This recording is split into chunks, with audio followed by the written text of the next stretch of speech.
Hello and welcome to the Confident Women's Leader Show. I am so excited to share with you a wonderful, very confident woman for you today. And this show is focused on helping women to go from chaos to confidence, stepping in, stepping up, being the change for themselves and for the organizations that they work for.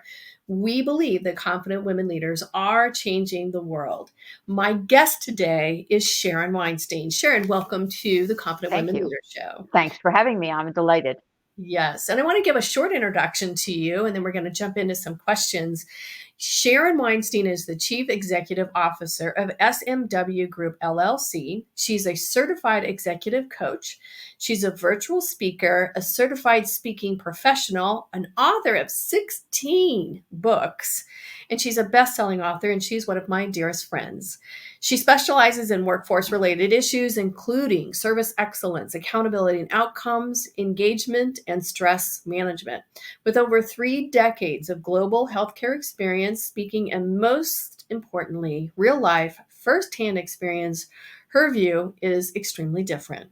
Sharon appreciates and shares with your audiences the virtual role of first impressions, behaviors, expectations, critical thinking, and culture. And certainly that's pretty short in my mind after knowing you last year. So, again, Sharon, I think that was a brief introduction, but I'd love for you just to kind of share with the world, what do you want people to know about you?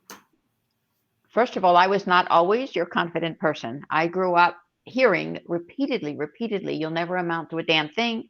Just learn to type, you'll never amount to a damn thing. Well, I did learn to type, Dina. I learned to type in 3 weeks on a manual keyboard with no letters on the keyboard, with the chalkboard across the room that had the letters on it.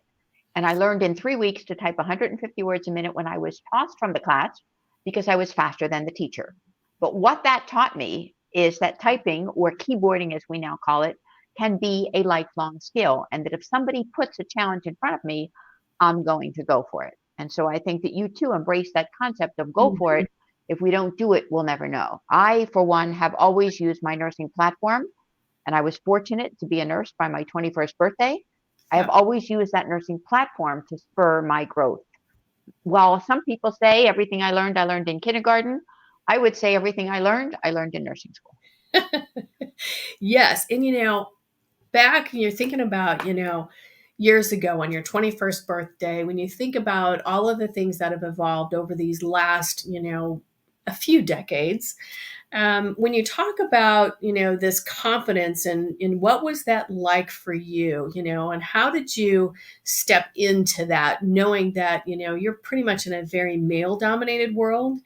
Tell us, what were your tools and tips, and how did you get to that place of confidence? Okay, that's a really interesting question. I started with zero self-esteem, so starting at zero is a good way to begin because anywhere you go from there is automatically up. So I lacked self-esteem. It took a lot of years of self-talk, a lot of years of introspection, a lot of years of reflection to really think about one of the things that I could do that would be a little bit different. So I believe that I identified early in my career. And of course, I got married very young as well and had 3 kids by the time I was 26. So I was already old by the time I was 20, based upon how I had grown up. I was already an adult, not like a lot of 21-year-olds today. And I went back to school and completed baccalaureate degrees and other degrees, but not until I had 3 kids and was married 10 years. It was my husband who truly taught me the concept of self-belief, that you can Mm. be anything that you want to believe. And he's the one who started me on that path. I still remember Dina coming home and saying once, I was invited to lead a delegation to China of infusion nursing and pharmaceutical professionals. I'll find someone else to do it. And his comment to me was, what do you mean? Why don't you just do it? There's no reason why you can't do it. I'll stay home with the kids. I'll keep things working for 3 weeks. Just go do it. So I think that we all need that little voice in our ear, that little tap on our shoulder Yeah. that says to us, go for it. You can do this. You've got it. But unless somebody believes in you, it's very hard to believe in yourself. Mm-hmm. Yeah, there's something very spiritual, I think, for everybody when somebody says, you know what, you are worthy, you are good enough, right? And it Oh, wasn't until yeah. a couple of years ago, even after doing, diagnostic thinking for a really long time, and as people continue to experience it, we're like, wow, this is so different. I'm different because of this. I'm seeing things differently. But having somebody even come back to me, even today, even sometimes somebody saying, with the work that you do, thank you for what you do, because it made a difference for me. Gifting that to other people, I know that's a real heart work for you as well. And Yeah. you know, what do you see the biggest challenges is for women today? What do you think that they're faced with? I think the biggest thing for women now is uncertainty of the workplace, a widening gender pay gap, even though we talk about it over and over and over again, lack of sponsorship, and perhaps unconscious bias. Mm-hmm. Yeah. So when you talk about those uncertainty and lack of sponsorship, what are some tips and tools that you can kind of gift to other people? If you were to give them one action item today to focus on this huge issue that we have, it still exists, it's just there, right? And so for women who it seems like in the last especially 2 years have Yeah. decided, am I in or out of the workforce, right? Because you've got this max exodus. If you decide that you want to stay and you really feel empowered and you need your work, how are you going hmm to navigate this uncertainty? What would you tell other women or I men? think the I think the most important thing is to know your stuff. Mm-hmm. Start with small, achievable goals. Spend more time with other confident professionals, men and women alike. Mm-hmm. Be mindful of your surroundings. And then, of course, empower and enable yourself. If you don't allow yourself to move forward, you'll permanently be stuck. Yep. So I want to go back to something you just said. Be mindful of your surroundings. How do you do this at this pace and these stressors of the COVID pandemic world we live in today? Well, that's a great question for me because I'm really all about stress. And I Yeah. really only got involved in stress and in mindfulness and in avoiding burnout and those kinds of issues when I used to work 100 hours a week, 3 countries a week in Eastern Europe. And I was always on a roll. And I worked out of a tiny little 43-meter apartment in Moscow, but I was always on the run. And at one point in life, I missed a family event because I was stuck on a plane that had contraband on board. And the contraband was not drugs, although I've always worked in IV pharma. It was not drug related. It was butter and it was sausage, which were high commodities at that time in that country. And we were stuck, my colleagues and I, and it was a team from the Brigham in Boston, a team of gynecological and obstetrical professionals. We were stuck for another 2 to 3 days.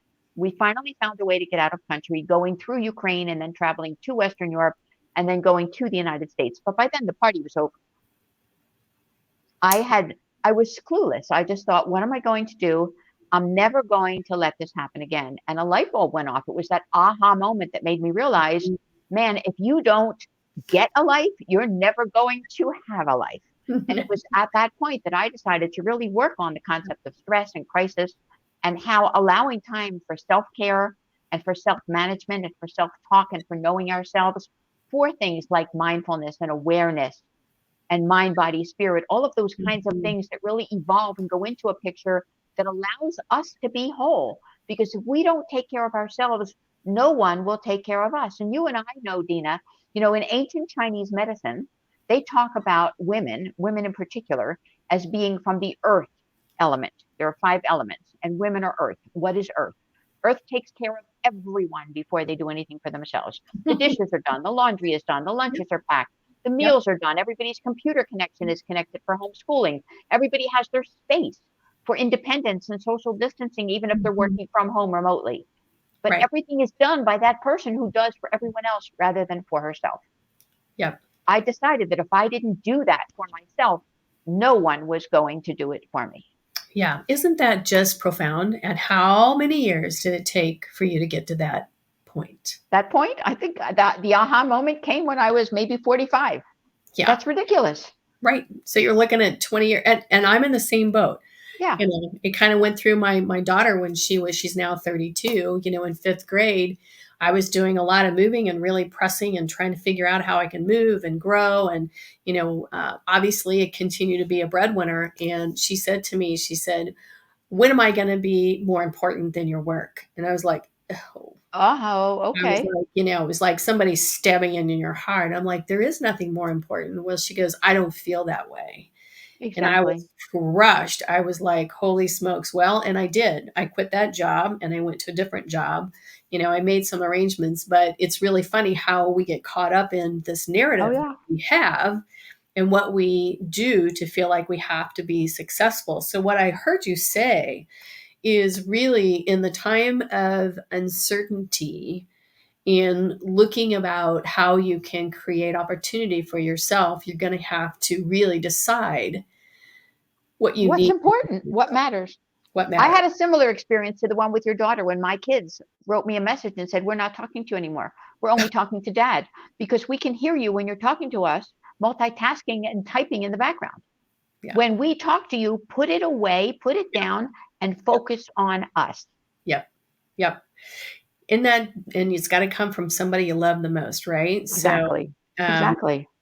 so I'm hearing that from both of us to everyone that's listening to this broadcast, We don't share do it. what we did. No, Do don't it. copy our style. Don't Do do it something because better. I know it doesn't do anything to help you out. In fact, it Yeah. really just makes things much worse. And I would love to think, and I think we both agree that we have raised some pretty amazing kids in the process, Oh yeah. but we will never forget what they said to us. They may not remember, but they may No. remember. Well, But I think they remember as well. yeah. They sometimes will now say to remember that time I told you. Well, I'm telling you so. Yeah. Yeah. So let me just remind you. Yep. So I want to go to another question there. What three things would you use to support women in their need, and really women and men, because there's men out there that don't feel confident either. What could you do for them and help them for their need for more confidence? I like to coach people in terms of the whole self-care concept. It's the pivotal point. It's the starting point. As I said, if you don't take care of yourself, no one will take care of you. The other is to learn to say the word no. Yeah. No, not in the terms of what we know from the media and other sorts of things and assault and whatnot. No is a complete sentence. And you don't have to make excuses for why you cannot commit to something. Right. Remember in school, people would say, "Well, I can't do that. My grandmother died." And you often wondered, how often did that person's grandmother die? And Right. how many grandmothers did they possibly have? Or Right. the dog ate my homework, or this or that. People make excuses. Don't make an excuse. No means no. I'm Yeah. honored that you asked me. I can't help you out at this time, but Yeah. please come back to me sometime in the future, perhaps in a year or so. I'll be interested. Right now, I have to say no because Right. you know me, if I'm going to do it, I want to do a really good job. Right. Sometimes, Dina, saying no is even harder than saying yes. You have Yes. to create boundaries. Yes. And that happens today as well, especially when you are very passionate about what you want to do and the impact you can create. But at the same time, if there's a misalignment for what you need personally and a misalignment, kind of going back to this purpose, values, and vision, right? Being Exactly. okay with saying no has to be an okay. And then I think, like you said, you really have to almost convince yourself that that is an okay thing to do. Most people don't have no in a sentence structure or even no in any part of their vocabulary unless it's your kindergartner or your preteen or your teenager. No comes out pretty easily. But as an adult with other adults, it's even harder. Right. But I'm glad that you mentioned that with your teenager or your little kid because everybody needs a timeout. And I'm not talking about that timeout chair. Okay. I was in that timeout chair even in high school. I remember sitting on the principal's bench. I was not like the perfect child, but everybody needs to have a timeout. And that timeout can be from you, yourself, your work. It Yeah. can be a digital detox from what it is. You're Yeah. stuck with so many devices that become appendages. They become part of who we are and what we do.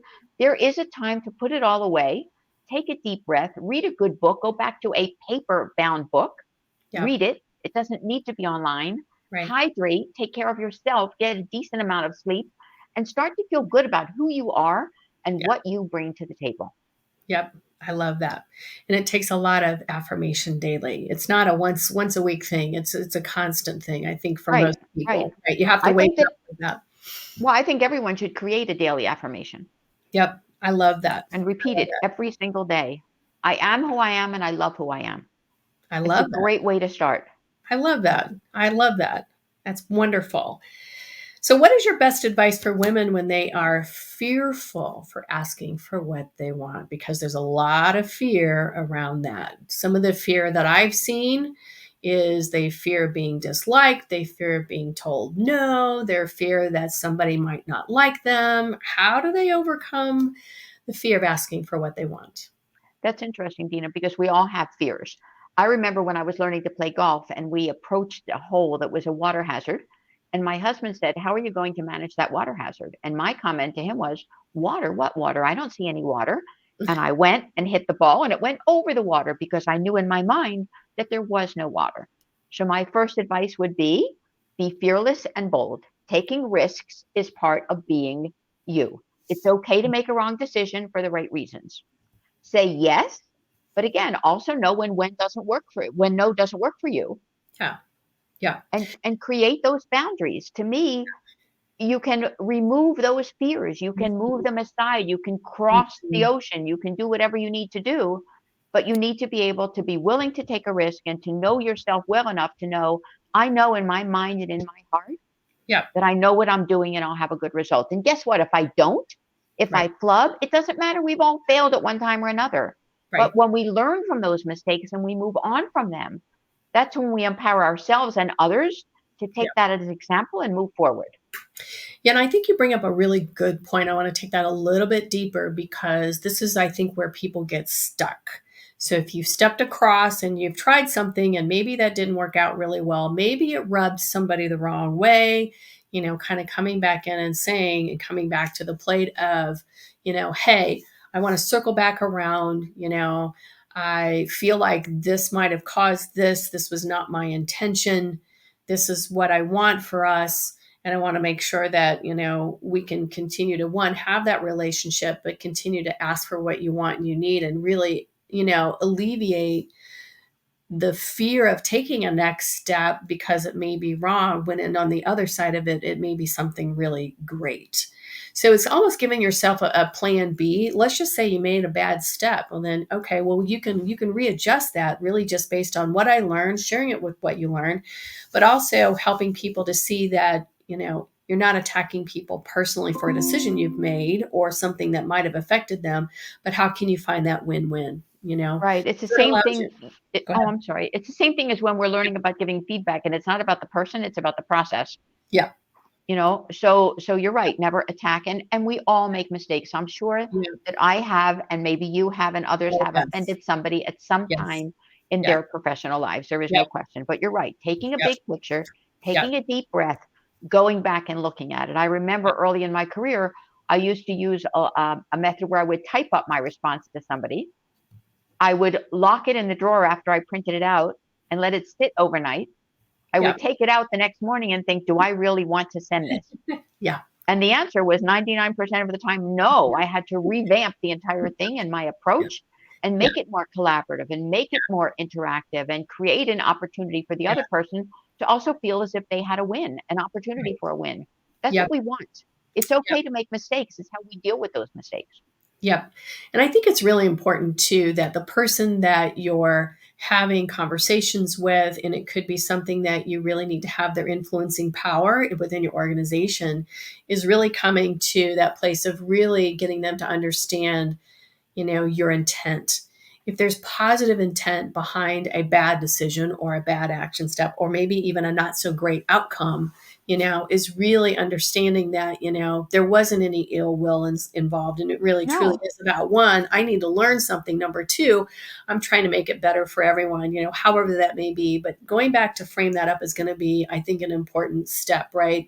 And don't let fear cause you to walk away. I see a lot right, of people like, I'm just not going to do it. right. I'm out of here. I'm taking my toys and going home. That's Yeah, it, right? it's the worst thing you can do It because is then the you worst then thing. you leave people to being mind readers. And I'm a terrible mind reader. I am not good at it. And what I think people think, I'm totally wrong. So I got to check in to make sure that I haven't misread anything. So try not to be a mind reader. That's what I always say because I'm Well, not plus we all know that people bring different aspects of their lives to the good. table each and Yeah, every day. Even when you're at the checkout line at the grocery store, you right. have no idea whether that associate waiting on you or helping you is someone who perhaps had a death in their family that morning, who was exposed to Absolutely. COVID, who has a sick child at home, who can't pay their bills. You have no idea. So Right. everyone shows up. They need to be treated on equal ground as they show up and be Yep. treated with respect.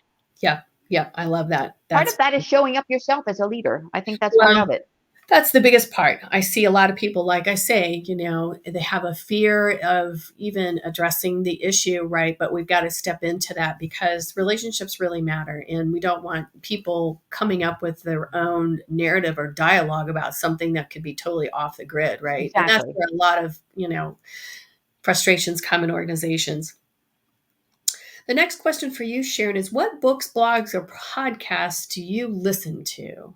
Okay, I listen to a lot. So I use online Harvard Business Review's Women Leadership.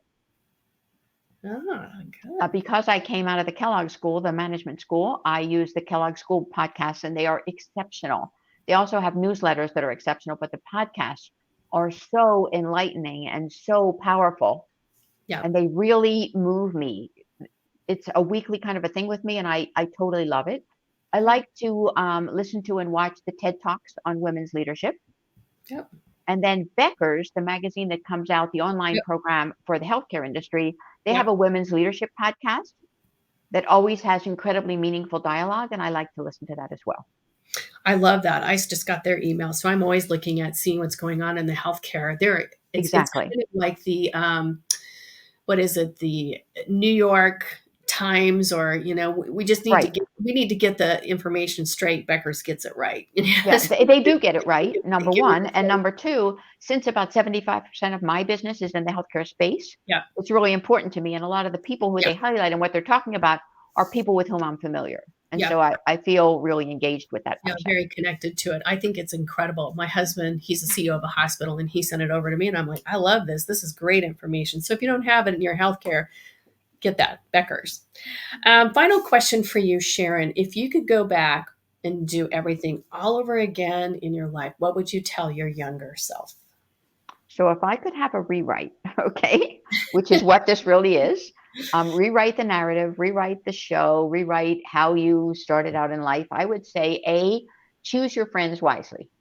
Yeah. Instill the habits of confident women in your daughters. I was able to do that Mhm. with my daughters, and they are such amazing professionals that I am so proud with every conversation I have with them. They are absolutely exceptional leaders. Yeah. I didn't have that because I didn't have the role model. And even though I was the middle of 5 children and one of 4 daughters, I always felt like an only child.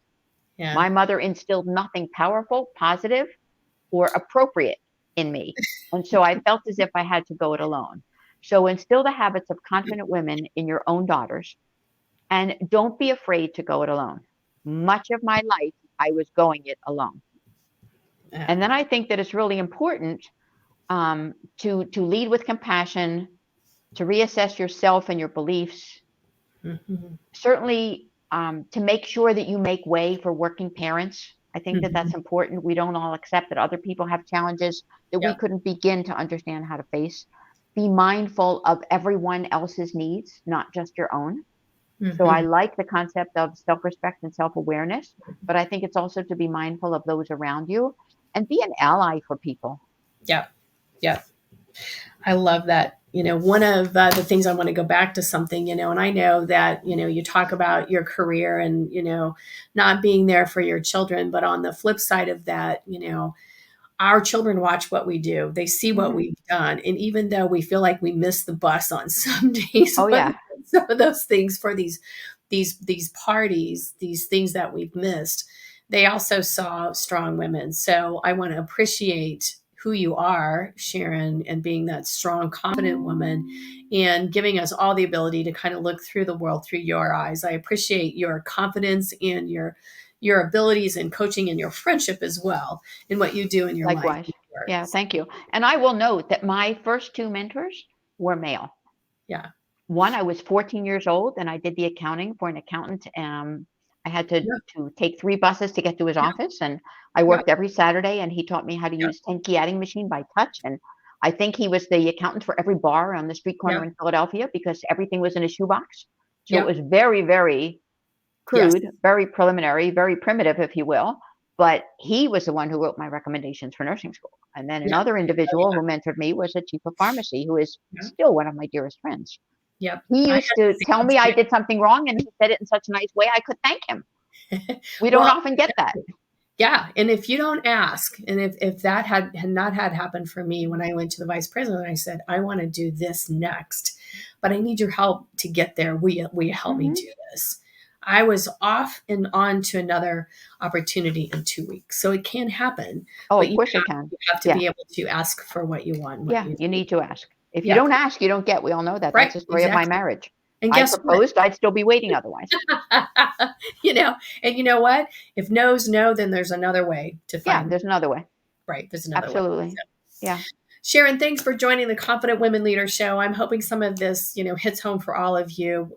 Sharon, if anybody's looking for an executive coach like yourself, how can they get a hold of you? They can reach me at Sharon at smwgroupllc.com or at SMW Group LLC's website. Happy to do so. I do want to give a pitch for the Confident Women Show. I've watched all of your episodes. They are absolutely amazing. Thank You're you. talking to people who are sharing stories that all of us need to hear. Yeah, thank We you. all need to hear. Thank you. I Thank you appreciate for it. that.